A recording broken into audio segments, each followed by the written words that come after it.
हम अपने इस खास कार्यक्रम में बात करेंगे ब्रेस्ट कैंसर से कैसे बचाव करें। पिछले काफी वक्त से ब्रेस्ट कैंसर के मामलों में इजाफा देखा जा रहा है। तो वहीं भारत में हर 8 साल में से एक महिला ब्रेस्ट कैंसर का शिकार होती है। वैसे तो यह पुरुषों में भी होता है, लेकिन बहुत कम।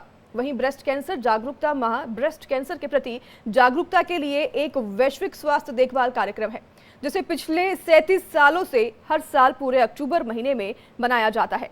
वहीं अक्टूबर के महीने को पिंक मंथ भी कहा जाता है।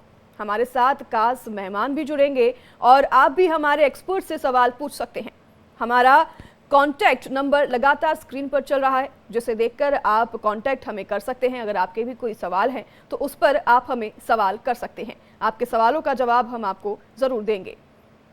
स्वस्थ रहो मस्त रहो में आज ब्रेस्ट कैंसर को लेकर हम तमाम चर्चा करेंगे। हमारे साथ पैनल जुड़ेगा गेस्ट का, डॉक्टर्स हमारे साथ चर्चा में शामिल होंगे जो कि ब्रेस्ट कैंसर से कैसे बचाव किया जाए इस पर हमारे साथ बातचीत करेंगे और आप सभी तक भी सभी सवालों के जवाब वो जो हैं देंगे आज। और आपके सवालों का निवारण कैसे हो, कैसे ब्रेस्ट कैंसर से बचा जाए, इस पर तमाम जवाब हम डॉक्टर से आस लेंगे। तो हमारे पैनल में हमारे गेस्ट जुड़ गए हैं, उनका इंट्रोडक्शन मैं आपको दे देती हूँ। डॉक्टर कुमार ऋषिकेश, ऑन्कोलॉजिस्ट, हमारे साथ आज चर्चा में बनेंगे। आपका बहुत स्वागत है डॉक्टर कुमार जी। डॉक्टर राहुल सूर्या हमारे साथ जुड़ेंगे, आयुर्वेदाचार्य हैं। आपका भी बहुत बहुत स्वागत है डॉक्टर राहुल।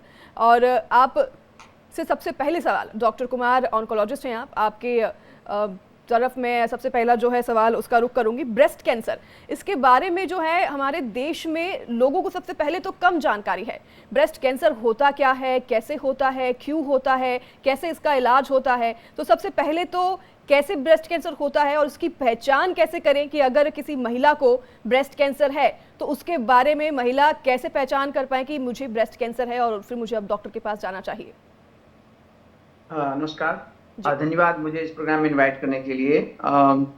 ब्रेस्ट कैंसर के सिम्टम्स जब ये उस रूप में आ जाता है जब महिला इसे खुद से समझ सकती है, तो उसमें मेनली किसी भी ब्रेस्ट में, दोनों में से एक में एक गांठ या लंप महसूस हो सकता है, जो महिला को ये पता चलता है कि ये पहले मेरे ब्रेस्ट में नहीं था, अब नया है।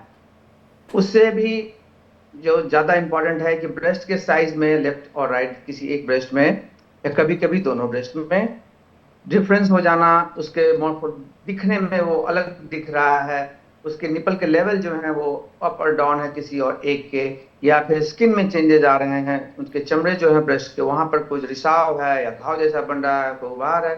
इस तरह की चीजें आमतौर पर इन अर्ली ब्रेस्ट कैंसर में दिखती है। जी, डॉक्टर कुमार से संपर्क फिर से हम बनाएंगे। हमारे साथ डॉक्टर राहुल सूर्या, आयुर्वेदाचार्य भी हम जुड़े हुए हैं। राहुल जी, आपसे भी मेरा सवाल होगा सबसे पहले तो ब्रेस्ट कैंसर को लेकर कैसे कि हम जागरूकता फैलाएं, और ब्रेस्ट कैंसर को लेकर क्या आयुर्वेद में भी इलाज मौजूद है? जी मैडम, बिल्कुल। एक्चुअल में आयुर्वेद में काफ़ी है। इसमें जो है एलोपैथिक में एक सर्जरी के अलावा कीमोथेरेपी रहता है, और आयुर्वेदिक में है कि जिसका साइड इफेक्ट नहीं है।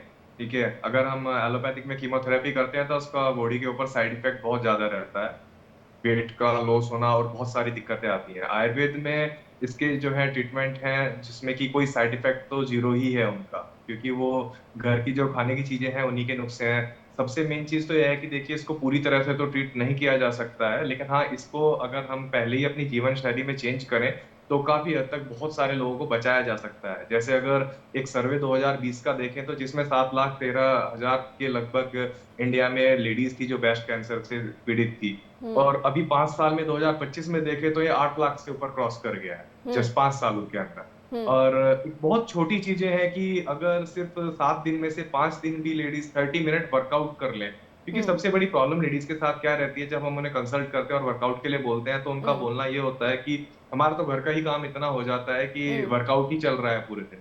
एक्चुअल में सबसे पहले ये चीज समझने की जरूरत है कि अगर कोई लेडी कितना भी हैवी घर में काम कर रही है तो वो उसकी एडिक्टेड हो जाती है, साथ में हो जाती है उसकी बॉडी, तो उसके लिए आम बात हो जाती है। भले उसको पुरुष नहीं कर सकता उतने काम को, लेकिन वो डेली करती है उतना हैवी वर्क, तो उसकी आदी हो गई है, तो बॉडी को वर्कआउट अलग से चाहिए।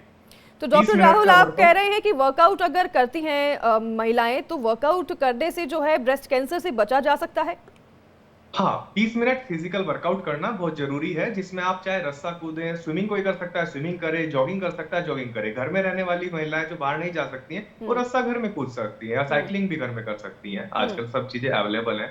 दूसरा, खाने पीने से, उनकी सोने की पोजीशन से बहुत, क्योंकि ये एक ऐसी चीज हो गई है कि इसको पहचाना भी बहुत आराम से जा सकता है। हम्म। कई बार बहुत लोगों को थर्ड या फोर्थ स्टेज में डिटेक्ट होता है, वो बहुत हम्म। लेट डिटेक्ट होता है, लेकिन महिला इसको बहुत आराम से पहचान सकती है, क्योंकि उनकी स्तन में चेंज होने शुरू हो जाते हैं। उसमें क्या हम्म। होता है कि उनको, जैसा अभी डॉक्टर साहब ने बता के गए हैं कि भाई गांठ का फील होने लगता है, हम्म। टेम्परेचर चेंज फील होने लगते हैं कि भाई एक साइड गर्म है, एक साइड का टेम्परेचर नॉर्मल है, बट एक ही हम्म। साइड गर्म हीट हो रही है। तो हम्म। वो ज्यादातर, क्योंकि हाउस होल्ड वर्क में भी बिजी रहते हैं और ऑफिस हम्म। वर्क में भी, तो थोड़ा सा अवॉइड कर देती है उन चीजों को। हम्म। ठीक है। हम्म। नहीं तो वो पहले से लक्षण आने ही लगते हैं कि हाँ, हम्म। होने से पहले कि उनको हो सकता है, हम्म। तो उसमें भी लक्षण आने शुरू हो जाते हैं। डॉक्टर उनको राहुल, अगर लक्षण की वो, यहाँ पर आप बात कर रहे हैं, तो लक्षण क्या जेनेटिक्स भी होते हैं कि अगर पहले किसी को हुआ है, आपके परिवार में किसी को है, आपकी माता जी को या फिर किसी का रहा है जेनेटिक्स ऐसा, तो क्या इस कारण भी ब्रेस्ट कैंसर हो सकता है? देखिए, इसमें दोनों ही चीजें हैं कि जैसे आज की साइंस ये प्रूव कर चुकी है कि अगर हम्म। कोई इंसान पहलवान है तो उसका बेटा पहलवान नहीं होगा, बॉडी बिल्डर हम्म। का बॉडी बिल्डर नहीं होगा। हम्म। और कुछ चीजों में माना भी गया है, जैसे हम्म। डायबिटिक है, बट ये है कि हमारी जनरेशन हर चीज को क्रॉस कर सकती हम्म। है। एज सपोज टू, जैसे कि अगर किसी की फैमिली में डायबिटिक है या कैंसर के ही रोगी हैं, हम्म। तो उनको पहले से पता है, तो वो पहले से ही अपना ध्यान रखें, हम्म। क्योंकि ये सीरीज आएगी मदर के थ्रू। जैसे हम्म। कि मामा की साइड से, उधर की साइड से सीरीज आएगी, अगर लेडी में हम्म। आती है तो मोस्टली चांसेस उधर से रहते हैं।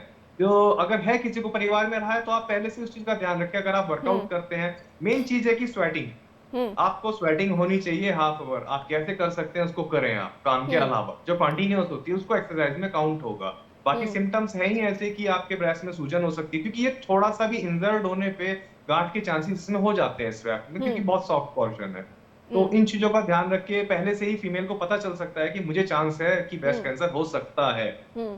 तो हम्म। पहले ही पता चल जाता है, क्योंकि उसमें एकदम से जो दुग्ध ग्रंथि है लेकिन आपका, वो डॉक्टर पैदा हो राहुल, जाता यहाँ है। पर कई लोगों को जो है इसका ज्ञात नहीं होता है, ज्ञान नहीं होता है कि ब्रेस्ट कैंसर है क्या और ये क्या बीमारी है।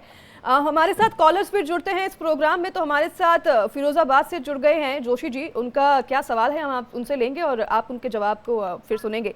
जोशी जी बोलिए, आपके सवाल को हम सुन रहे हैं, आपका फोन कनेक्ट हो गया है। हेलो जी जी जोशी जी। हेलो जी आप बोल सकते हैं जोशी जी। हाँ, मैं ये पूछ रहा था जी कि जैसे बच्चादानी में ये जो कसौली की गांठ हो जाती है। हेलो जी जी, आपकी आवाज आ रही है जोशी जी, आप बोलिए, अपना सवाल पूरा कीजिए। अच्छा अच्छा अच्छा अच्छा। तो क्या हमने अभी ऑपरेशन कराया अपनी मैडम का, हम्म। तो हमने बच्चादानी पूरी निकलवा दी, हम्म। तो क्या आगे कोई भविष्य का खतरा तो नहीं है? फिलहाल ब्रेस्ट कैंसर पर आपके सवाल जो हैं हम ले रहे हैं। चलिए ठीक है, बच्चादानी को लेकर आपके सवाल जो हैं हम डॉक्टर से एक बार जान लेते हैं। अगर डॉक्टर ऋषिकेश हमारे साथ जुड़े हुए हैं। डॉक्टर ऋषिकेश, बच्चादानी इन्होंने कह रहे हैं कि निकाल ली है, तो उसको लेकर क्या भविष्य में कोई समस्या है और उत्पन्न हो सकती है?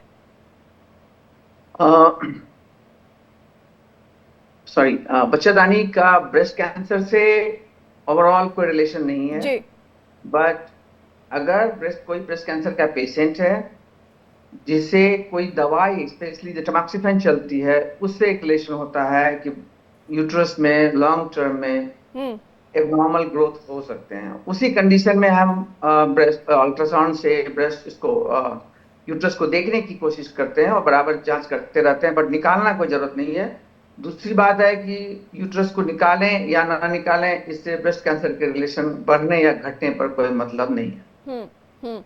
ठीक है जोशी जी, देखिए ब्रेस्ट कैंसर से तो इसका कुछ लेना देना नहीं है। फिलहाल ब्रेस्ट कैंसर को लेकर आपके जो भी सवाल या फिर आपके बच्चादानी को लेकर जो भी सवाल थे निकालने के बाद नहीं, और उसमें जो भी जवाब थे ऋषिकेश डॉक्टर जो हमारे साथ जुड़े थे उन्होंने दिए हैं। ऋषिकेश जी, आपके पास फिर से लौटेंगे। ब्रेस्ट कैंसर को लेकर आप बता रहे थे किस तरीके से जो है अर्ली सिम्टम्स होते हैं वो हम जान सकते हैं, और उसके बाद क्या क्या उसके कॉजेस हैं इसके बारे में भी आपसे जानेंगे। लेकिन मेरा एक सवाल यहाँ पर यह भी है कि क्या पुरुषों में भी ब्रेस्ट कैंसर हो सकता है? जो डेटा है वो इंडिया का वो ये है कि 100 में एक, अगर हम 100 ब्रेस्ट कैंसर पेशेंट डायग्नोस करते हैं, उसमें एक कैंसर पेशेंट जो होता है वो मेल में मिलता है। तो पुरुषों में ब्रेस्ट कैंसर होता है और हम काफी लोगों को ट्रीट कर रहे हैं। बट इम्पॉर्टेंट बात ये है कि पुरुषों में ब्रेस्ट कैंसर का जो सब टाइप है, जो टाइप डेवलप करता है, वो जनरली आसानी से इलाज से ठीक किया जा सकता है। तो पुरुषों के भी क्या वही सिम्टम्स होते हैं डॉक्टर कुमार जो कि महिलाओं में देखे जाते हैं? एक अच्छी बात है वैसे तो कि कैंसर है, बट एक अच्छी बात क्या है कि चूंकि पुरुषों के में जो निपल्स है जो नहीं के बराबर है ब्रेस्ट साइज, तो उसमें थोड़ा भी चेंज आने पर जो पुरुष हैं वो समझ सकते हैं कि हाँ यहाँ एबनॉर्मल फाइंडिंग आ रही है, तो आसानी से उनको खुद से भी समझ में आ जाता है कि यस। तो इसीलिए अगर आप देखें कि ज्यादातर पुरुषों के ब्रेस्ट कैंसर अर्ली स्टेज में पता चल जाता है कंपेयर टू महिला। डॉक्टर कुमार, क्या क्या मतलब इसमें ध्यान देने की जरूरत है? क्या खान पान पे भी किसी तरह की रोक लगाने की जरूरत है अगर आपको पता चल जाए एक बार कि हमें ब्रेस्ट कैंसर है? नहीं, अगर एक ब्रेस्ट कैंसर जो डेवलप होता है वो कई सालों में जाके डेवलप होता है, उसमें कई सारे फैक्टर्स हैं इंक्लूडिंग जेनेटिक्स और साथ में ओबेसिटी, हार्मोन एक्सपोजर, मेनार्क मतलब जो पहला मेंस्ट्रुएशन हुआ था वो किस एज में हुआ था और कब तक महीना चला है, किस एज में मेनोपॉज हुआ है, ये सब कई रिस्क फैक्टर्स हैं। बट खान पान, एक बार अगर ब्रेस्ट कैंसर हो जाता है उसके बाद खान पान से कोई ज्यादा फर्क नहीं पड़ता, इनफैक्ट कोई फर्क नहीं पड़ता। जो पेशेंट ब्रेस्ट कैंसर के इलाज में शामिल हैं, जिनका इलाज चल रहा होता है, उसमें हम एनकरेज करते हैं कि आप अपने न्यूट्रिशन को भरपूर ध्यान दें, उसमें किसी तरह की कोताही नहीं बरते हैं। फूड रेस्ट्रिक्शन, जैसे कई पेशेंट्स ये लेके आते हैं कि क्या मैं चीनी खाना बंद कर दूं या मैं दूध पीना बंद कर दूं, इस सब से कोई साइंटिफिक एविडेंस नहीं है जो चीनी खाने से या दूध पीने से ब्रेस्ट कैंसर के वापस आने का या इलाज के खराब होने का कोई संभावना है। ठीक है।